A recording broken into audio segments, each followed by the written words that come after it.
Doit-on vendre son temps? Doit-on facturer au temps passé quand on se lance, en tant que freelance dans le domaine, de la prestation de services et plus particulièrement le domaine de la création de site internet? C'est une vraie question, et dans cette vidéo, je vais tenter, de répondre. Vous allez voir, c'est assez subtil, en fait, il y a plein de choses à savoir, et donc dans cette vidéo, on va parler de tout ça. Alors juste avant de commencer le vif du sujet, je prends juste une minute pour me présenter parce que peut-être que vous me connaissez pas et je pense que c'est bien de savoir à qui vous avez affaire quand on parle de sujets comme celui-là. Donc moi, je m'appelle Johan, je suis indépendant dans le domaine de la création de sites internet. Je fais des sites internet depuis que je suis petit, mais en tant que freelance depuis 2018 ou 2017, je sais jamais. Donc je vis de cette activité et en parallèle de ça, j'ai lancé cette chaîne YouTube où je partage des conseils à destination des personnes qui veulent aussi se lancer dans cette activité. Donc n'hésitez pas à vous abonner. Normalement, j'ai la petite anime qui s'affiche ici. Ouais, j'ai réussi, ça marchait pas parce que j'ai fait une première intro, ça marchait pas. Et puis aussi, il y a le blog, donc Web and Free. Web and Free, non, c'est pas ça. Le blog Web and Free, c'est ça. Donc c'est un site internet où il y a des formations, des vidéos, des contenus, des outils gratuits et une communauté où vous pouvez rejoindre, tout ça. Il y a tous les liens en description. Et en fait, je partage tous mes conseils là-dessus. C'est vraiment le blog, c'est le centre de communication de Web and Free et là où vous pourrez retrouver absolument tout ce que je partage. Voilà. Donc, comment va se passer cette vidéo? Cette vidéo va se passer en plusieurs étapes. Premièrement, on va parler de... Il y a cette fameuse question de dire est-ce que c'est mal de vendre son temps ou pas? Donc, on va parler un peu de ça, d'accord? On va voir ça sous l'axe débutant, ok. Ensuite, on parlera des différentes manières de facturer son temps, et puis on terminera sur des outils qui sont pas mal pour traquer son temps si on doit vendre son temps, et enfin une petite ouverture sur ce qui pourra d'ailleurs peut-être être une future vidéo sur comment arrêter complètement de vendre son temps quand on est freelance. Voilà. Donc je vous invite à passer sur mon écran. On va voir le premier point ensemble. Bon, alors avant de philosopher sur le fait de savoir si vendre son temps c'est le mal, je voulais juste vous montrer qu'à chaque fois que je fais une vidéo, il y a un article de blog. Et je pense que maintenant je vais faire mes vidéos comme ça, parce que je pars de cet article de blog pour faire ma vidéo. Donc je vais vous présenter l'article de blog, vous pouvez à chaque fois trouver le lien en description. Ça peut être intéressant pour vous si un jour il y a un concept que j'ai expliqué en vidéo, que vous en souvenez, mais que vous n'avez pas forcément envie de vous retaper la vidéo, ce que je peux comprendre, je vous en voudrais pas, et vous pouvez vous dire, ah ouais, attends, il fait un article à chaque fois, du coup vous allez sur l'article et vous allez retrouver le concept au format texte, ce qui vous fait gagner du temps. Voilà, donc je suis sur le blog et je vais descendre sur le paragraphe qui va nous intéresser, à savoir vendre son temps. Est-ce que c'est le mal? Voilà. C'est une vraie question et du coup, on se la pose souvent cette question quand on commence à se renseigner sur les business, quand on veut se lancer notamment dans les business en ligne. On va écouter peut-être des podcasts, des vidéos, etc. Et dedans, on entend souvent le conseil, oui, il faut pas vendre son temps, etc. C'est une logique business qui est valable dans le sens où on a tous 24 heures par jour. Moins les moments où on dort, moins les moments où on est malade, moins les congés qu'on va prendre, moins les journées de formation, moins les journées de prospection. Donc bref, on a beaucoup moins d'heures en fait par jour que ça. Ok. Et donc, si on commence à vendre son temps, on va avoir un palier qu'on va pas pouvoir dépasser. Admettons on est 20 heures par semaine où on peut vraiment travailler, fois un taux horaire à 50 euros. Voilà, il y a un plafond qu'on va pas pouvoir dépasser. Le seul truc qu'on va pouvoir faire éventuellement avec ça, c'est augmenter la valeur de son temps et du coup augmenter son plafond. Après, ce qu'il faut bien se dire aussi, c'est que là, on parle de débutants qui se lancent dans un business, d'accord? On parle pas de personnes qui ont déjà généralement, les personnes qui se disent ça, c'est des personnes qui ont déjà une expérience dans le business, ok? Mais quand on est débutant, on n'a pas cette expérience-là, et surtout, la plupart du temps, on était salarié avant, ok? Et quand on est salarié, qu'est-ce qu'on fait? On vend son temps, sauf qu'il est dévalué son temps. Alors, je dis pas que c'est bien ou c'est pas bien, mais en toute logique, une entreprise, pour qu'elle gagne une marge, elle a des salariés, elle les fait travailler, d'accord? Donc ces salariés travaillent pour elle, apportent une valeur, et l'entreprise, elle gagne une marge sur la valeur apportée. Donc naturellement, le temps des salariés est dévalué. Je dis pas vraiment que c'est bien ou c'est pas bien, mais c'est comme ça, d'accord? Et en tant que freelance, on a la possibilité de faire augmenter la valeur de notre temps. Donc déjà, c'est quelque chose qui est important, c'est-à-dire qu'on passe, quand on est débutant, peut-être de salarié à freelance, on va pouvoir augmenter finalement notre taux horaire. Voilà. Ensuite, il faut revenir sur terre parfois, d'accord? Quand on se lance dans un business, au début, il y a très peu de chances, il y a pas beaucoup de personnes qui vont réussir à obtenir des millions parce qu'ils ont arrêté de vendre leur temps et du coup, ils ont fait un effet de levier, ok? La plupart d'entre nous, on va pas arriver à obtenir des millions. Et déjà, si on arrive à obtenir des belles sommes comme, je sais pas, 5 000, 10 000 euros par mois, c'est déjà bien, ok. Je dis pas que c'est impossible et je dis pas qu'il faut pas rêver, mais c'est la réalité, ok. Et en vendant son temps, en tout cas en vous basant sur votre temps, on verra après qu'il y a une petite subtilité là-dessus, si je vous en parlerai ensuite, parce qu'il y a différentes manières de vendre son temps, ou en tout cas de se baser sur votre taux horaire, et on calculera le taux horaire ensemble. Mais on peut déjà s'assurer des bons plafonds. Moi, j'ai des potes qui sont freelance, qui ne veulent absolument pas se lancer dans un business où ils décorrèlent leur temps avec l'argent. Pourquoi? Parce qu'ils gagnent très bien leur vie. Ils ont des TJM à 800 balles, 800 euros par jour. Ils travaillent 5 jours par semaine pendant un mois. Ils se font des bons salaires et ils n'ont pas envie de changer ça. Ça leur apporte une stabilité. Ils savent qu'ils bossent. Ils aiment bien leur boulot. Voilà. Quel est le problème de vendre sa journée 800 euros? C'est mieux que c'est mieux que de rien gagner, parce que si on se lance dans un business où on décorrèle notre temps dès le départ, je pense par exemple un site e-commerce ou un site où on va vendre je sais pas des produits digitaux, etc. Potentiellement au début on va passer énormément de temps, on peut passer par exemple 1 an à lancer un projet sans gagner rien du tout, pétole, d'accord. Et puis peut-être que quand on va lancer le business, ça va marcher, mais peut-être pas. Il y a plein de gens pour qui ça marche pas. Donc vendre son expertise basée sur son temps au départ, c'est pas déconnant pour les débutants. Est-ce qu'il y a une logique business? Est-ce qu'on peut avoir un plafond? Oui, ok. Mais ça permet déjà de se lancer. On va dire c'est le chemin le plus facile quand on passe de salarié à débutant. Ok. Donc est-ce que vendre son temps c'est mal? Pour moi, non. Est-ce que c'est d'une logique business, c'est scalable et tout? Pas forcément. Mais est-ce que c'est plus facile en tant que débutant? Oui. Voilà. Ça, c'est ma réponse à cette question. Maintenant, ce qu'on va voir, c'est comment les différents moyens de calculer, enfin de vendre son temps. Il y a différents moyens, ou même d'ailleurs, on va voir qu'on va pas forcément vendre son temps tout le temps, mais en tout cas, on va se baser là-dessus. Et justement, on va voir comment calculer la valeur de son temps. Quelle est la valeur de son temps? Parce que c'est important, c'est la première chose à faire quand on se lance dans une activité. Alors, nous revoilà sur l'article de blog et du coup, vous verrez la première chose à faire pour vous si vous vous lancez et que vous voulez savoir comment facturer, ça va être premièrement de calculer votre TJM. Le TJM, c'est quoi? C'est le taux journalier moyen, c'est-à-dire combien on va se vendre par jour. Ok, c'est important de savoir ça parce que ça permet de calculer sa rentabilité, la rentabilité de son entreprise. Ça, c'est un truc qu'on oublie souvent quand on est débutant. On n'est pas quand on gagne de l'argent, c'est pas nous qui gagnons de l'argent, c'est notre entreprise, d'accord. Cette entreprise, elle a des charges, elle doit payer les impôts, peut-être la TVA s'il y a la TVA.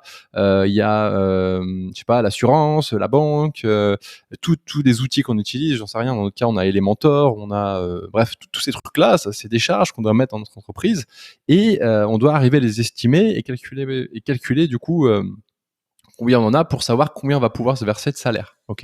Donc je vous ai mis en bas de la description, en bas de la vidéo, il y a un lien il y a une petite vidéo qui est extraite d'une formation que j'ai faite. C'est une formation qui est payante, mais la vidéo est gratuite pour apprendre à calculer votre TJM. Vous verrez, il y a un fichier Excel et tout. Je vous mets aussi, si vous êtes sur le blog, il y a le bouton qui est là, d'accord. Et ça vous permet de calculer votre TJM. Grosso modo, ce qu'on fait, c'est qu'on prend le salaire que vous voulez et on regarde combien il faut que vous facturiez par mois pour obtenir pour gagner votre vie, pour être rentable. Et à partir de là, par rapport au nombre de jours que vous travaillez par mois, on va pouvoir calculer votre TJM. Et du coup, vous allez savoir combien il faut que vous facturiez vos clients au TJM pour être au minimum rentable. Ensuite, ce TJM, il y a des facteurs qui peuvent l'influencer, donc je les ai mis là. Grosso modo, on a les compétences et l'expérience, aussi les réalisations que vous avez faites. Par exemple, je sais pas si vous êtes webmaster et que vous avez des compétences avancées en SEO et que vous avez fait la campagne officielle de référencement de Carrefour et que je sais pas, vous leur avez fait gagner des millions, potentiellement votre TGM vous pouvez le faire monter, d'accord. Il y a aussi des marchés, donc les marchés ça peut être vous êtes niché sur un domaine d'activité qui rapporte beaucoup. Donc en ce moment, je dirais, je sais pas, peut-être que c'est pas vraiment vrai, mais l'intelligence artificielle ou des marchés où il y a beaucoup d'argent en jeu, l'immobilier par exemple ou les crypto-monnaies. Enfin, l'investissement de manière générale, il y a peut-être moyen de gagner, d'avoir un TGM un peu plus élevé, d'accord. Et de la même manière, le lieu, un truc tout bête, une petite astuce d'ailleurs, tiens.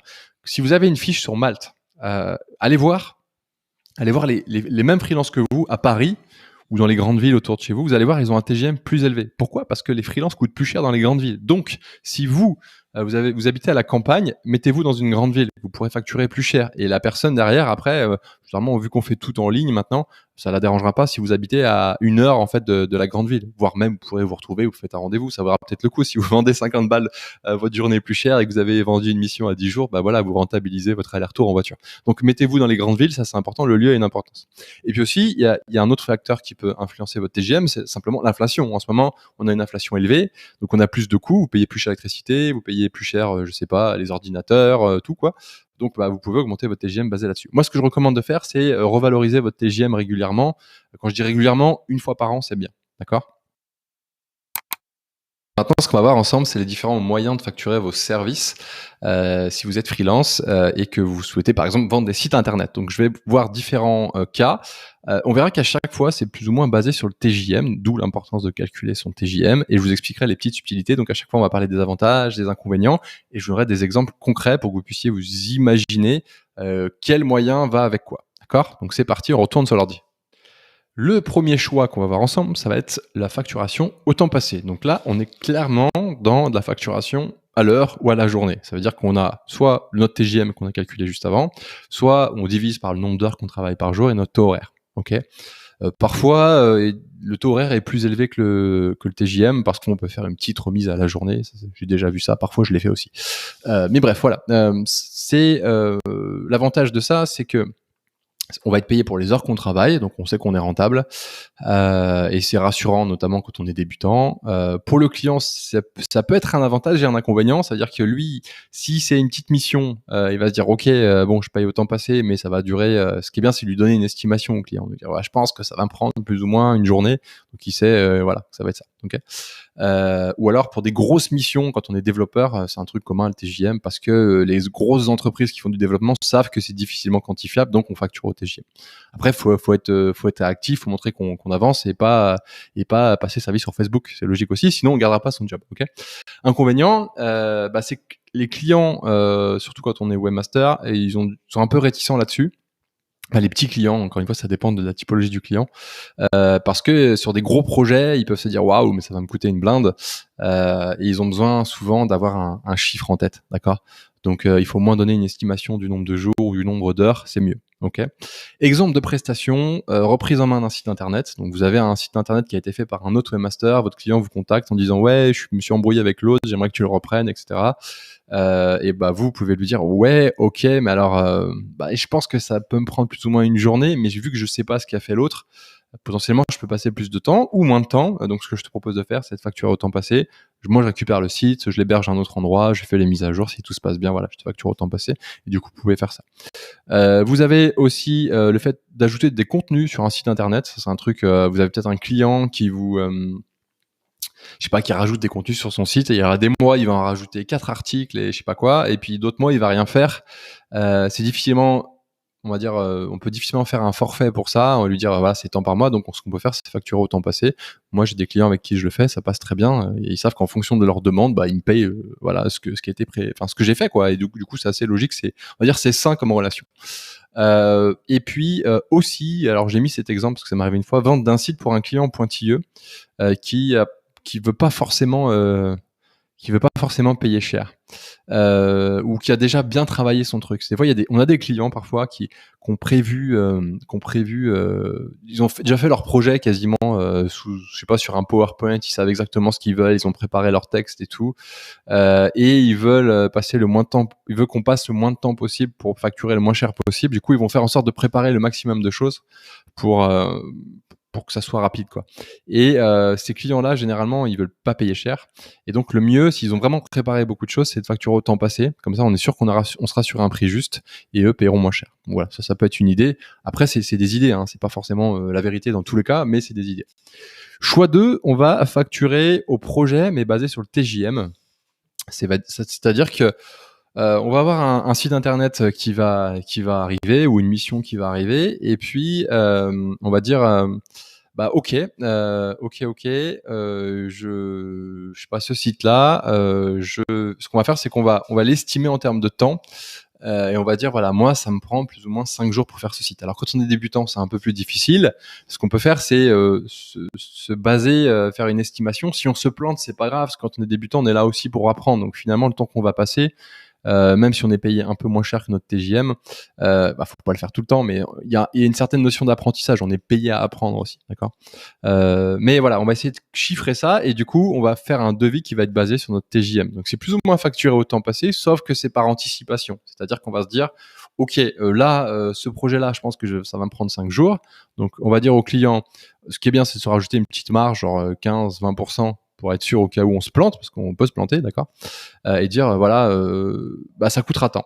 Donc généralement, c'est un avantage si vous travaillez plus vite que ce que vous avez facturé, vous allez vous faire une marge. Ça, c'est cool, d'accord. Et aussi, les clients dès le départ sont rassurés parce qu'ils savent combien ça va coûter, donc ils peuvent trancher oui ou non. Je travaille avec vous, ok. Et s'ils disent non, à ce moment-là, vous pouvez dire si vous voulez, on le fait au temps passé. Mais généralement, ils vont dire non aussi. Enfin, ça dépend de la typologie de projet. Inconvénient, si vous passez plus de temps sur le projet, vous allez être moins rentable que si vous aviez été payé à l'heure, ok. Mais ça dépend de la situation. Parfois, c'est plus facile à vendre. Aussi, quand on est débutant, il faut accepter qu'on va passer parfois plus de temps sur les choses parce qu'on apprend, et que finalement, en fait, on est payé plus, on paye notre formation comme ça, et du coup, la prochaine fois, on ira plus vite. Mais après, il faut bien noter les choses sur lesquelles on a buté pour éviter de faire les erreurs deux fois. Ok. Donc, exemple de prestation, un site internet sur mesure. Ok. Moi, la plupart du temps, mais je facture comme cela. Après, en faisant en mettant en avant la valeur de mon travail. Et ça, je vous expliquerai peut-être dans une autre vidéo. Je pense qu'on n'aura pas le temps de cette vidéo. Voilà.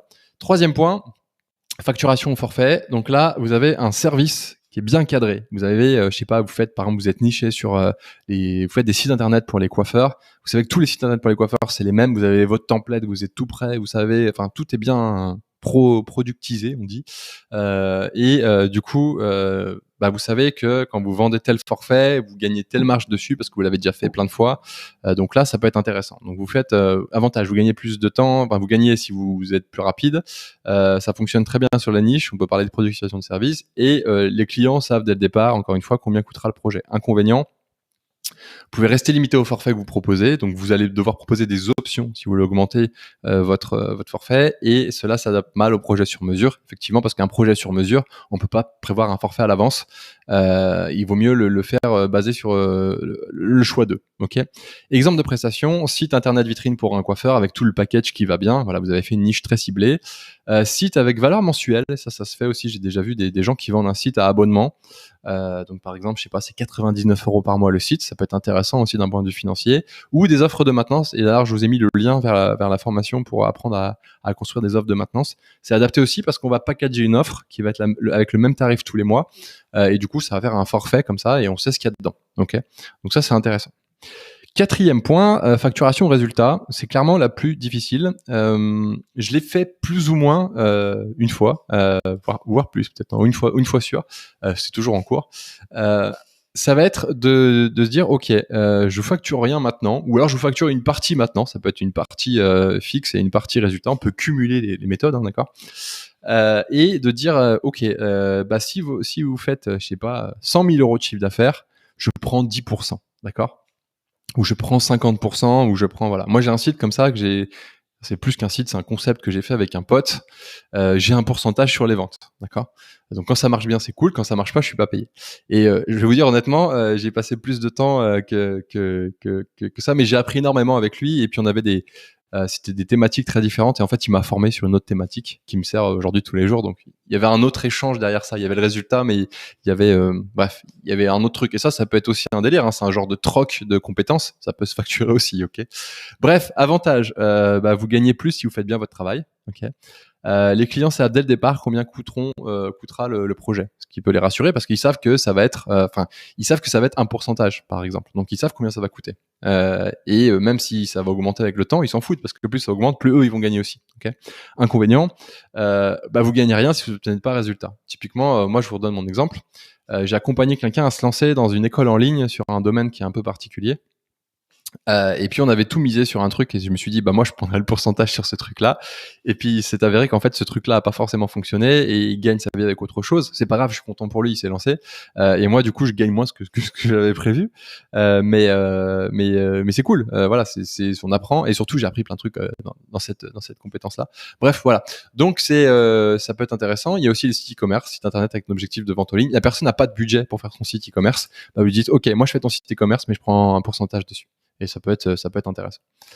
Voilà.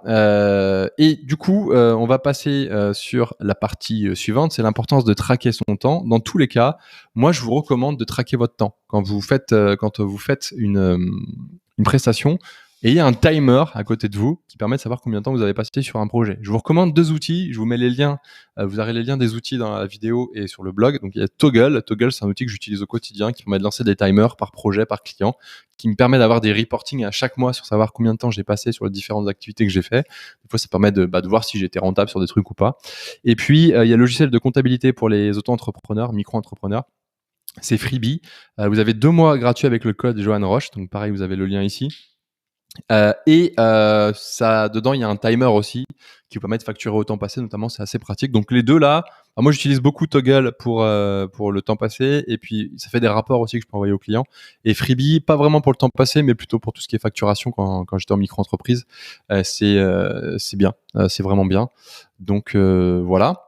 Et pour continuer, on va parler on en parlera la prochaine fois de la valeur perçue, augmenter sa valeur perçue. Donc là, on a vu notamment qu'ici, sur la facturation, c'est intéressant de vendre son temps, notamment au projet basé sur le TJM. Mais ce qui est bien, c'est de pouvoir faire augmenter cette valeur.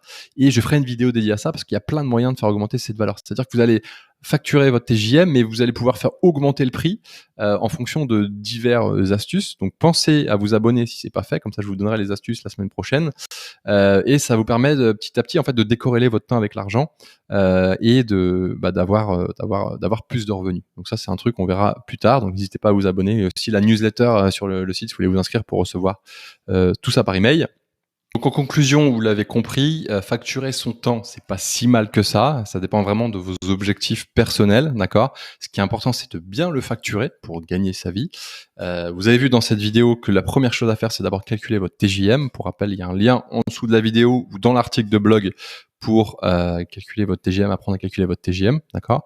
Ensuite, il y a différentes manières de facturer ces prestations, que ce soit dans la création de site internet, parce que c'est mon exemple, donc c'est là où je maîtrise le mieux, donc c'est pour ça que je parle de ça, ou d'autres, ça s'applique dans d'autres domaines, hein, bien entendu. Après, c'est à vous de voir en fonction de la typologie du projet, de votre client, de ses souhaits, de vos souhaits. Il y a vraiment plein de possibilités. Donc, vous pouvez aussi combiner les possibilités. Ça peut être très bien une partie au temps passé, une partie fixe, une partie au résultat. Bref, il y a vraiment plein de possibilités. Il faut juste savoir utiliser ces cartes, en fait. C'est ces différentes cartes qu'on peut jouer en fonction des projets.